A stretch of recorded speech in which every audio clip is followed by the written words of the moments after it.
Bonjour, ici Viviane, accoucheuse de sens, de transformation et de mission de vie, responsable de Sepsi-Pleroma. Eh bien, j'aborde une troisième phase dans la présentation de ce psaume 77, qui est en fait la présentation de sa première partie. Dans les deux vidéos précédentes, je vous ai lu le psaume et puis j'ai posé une introduction, un contexte dans lequel accueillir ce psaume 77 et d'en comprendre la pertinence en ces temps de crise, de grands questionnements et de changements internationaux. Eh bien, je pourrais intituler cette première partie « Prier, c'est parler à Dieu ». Mais pas parler à Dieu comme ça, un tout petit soupir, c'est une action expressive, dynamique, déterminée, qui va impliquer, engager tout mon corps, toutes mes émotions, mes pensées, ainsi que ma volonté. Effectivement, Asaph dit, ma voix s'élève vers Dieu et je crie.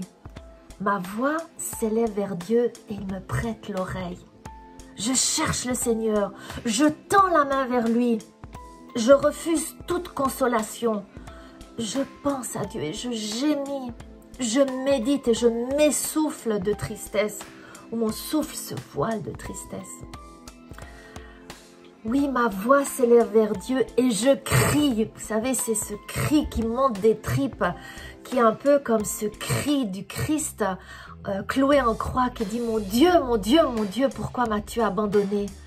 Et c'est un cri, non pas qui exprime que le doute, puisque la dernière parole du Christ nous dit que ce cri est dans le contexte d'une confiance, puisque sa dernière parole, c'est « Je remets mon esprit entre tes mains ».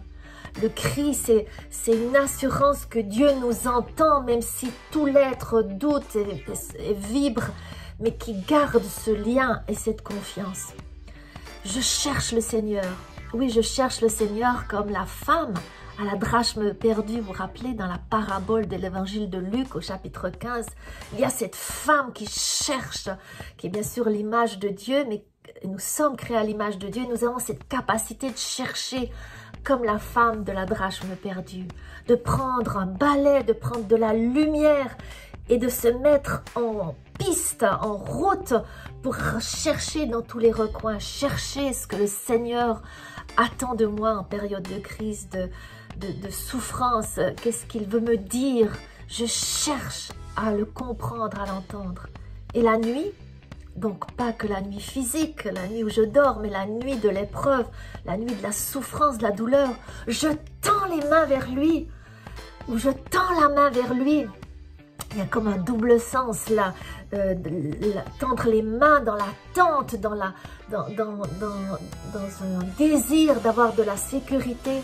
Ça me rappelle mon jeune frère Gabriel qui, lorsque j'étais toute petite, avec ma sœur aînée, on dormait tous dans la même chambre. Et au milieu de la nuit, il devait avoir des cauchemars, je ne sais pas ce qui se passait, mais il se mettait à hurler. Et nous, alors les trois dans la nuit, on hurlait comme des lascars. Et quand papa ou maman arrivaient dans la chambre et que la lumière s'allumait, je me rappelle cette vision terrifiante pour moi, mais je voyais mon frère les mains levées au ciel qui attendait qu'il soit pris, sécurisé et entouré de l'amour de mon père ou de ma mère. Et à ce moment-là, les cris cessaient. Où je tends la main comme quelqu'un qui garde allégeance en tendant la main droite et qui reconfirme sa confiance, son allégeance, sa promesse d'être dans la vérité face à Dieu. Oui, je refuse toute consolation. Et dans cette acceptation émotionnelle de sa tristesse dans laquelle il s'essouffle, Asaph dit « Mais je pense à Dieu ». Donc il y associe ses pensées.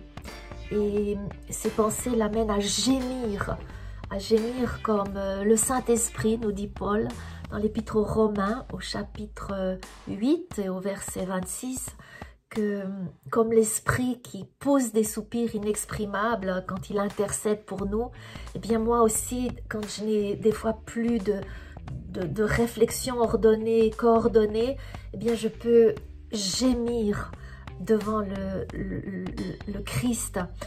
qui va associer son Esprit Saint pour gémir avec moi devant Dieu.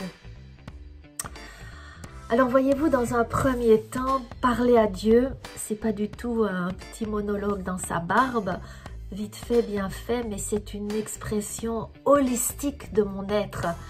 Et c'est surtout ne pas fuir mes émotions.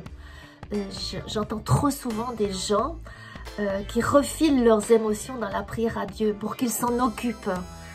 Voilà, je te remets ma tristesse, je te remets ma douleur, je te remets ma souffrance, je te remets ma peur, je te remets ma colère. Non, dans un premier temps, Asaph nous invite à assumer notre vie émotionnelle, notre vie intérieure, à devenir responsable de nos émotions. Et bien sûr, d'y associer nos pensées, de méditer, de réfléchir à tout cela.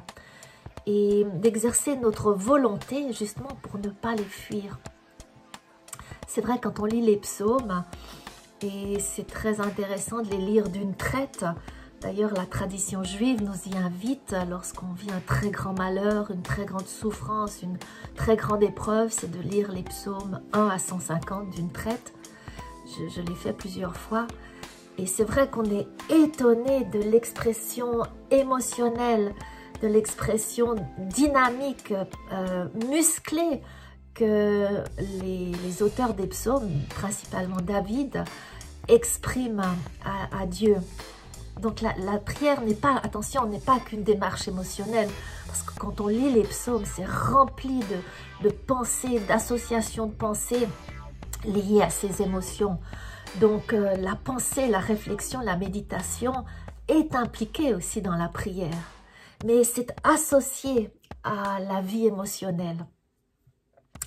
Donc, quand je cherche Dieu, que je le prie, je dialogue, je lui parle, je peux tendre les mains vers lui, des fois par uniquement gémir, mais aussi y associer mes pensées et commencer à méditer. Et je suis invitée, comme Asaph nous le demande, à faire une pause. C'est là, à réfléchir à la manière dont nous prions. Est-ce juste un exercice intellectuel ou spirituel dans lequel je me détache complètement de la réalité? Ou est-ce une marche expressive qui implique tout mon être?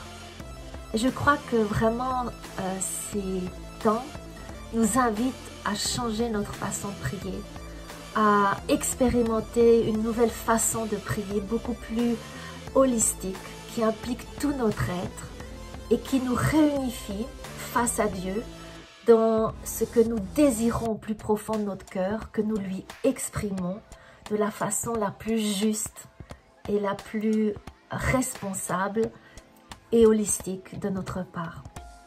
Bien, je vous invite à réfléchir à comment vous priez, spécialement comment vous priez en ces temps de crise, au sein de l'épreuve, dans vos difficultés, et de prendre inspiration de cette prière du psaume 77 pour explorer encore votre manière d'entrer en dialogue avec Dieu.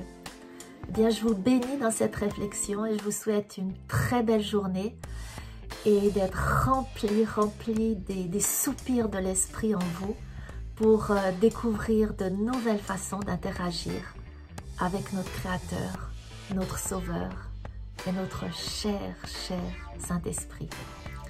Eh bien, belle journée. Au revoir et à la prochaine vidéo pour la partie 2 du psaume 77.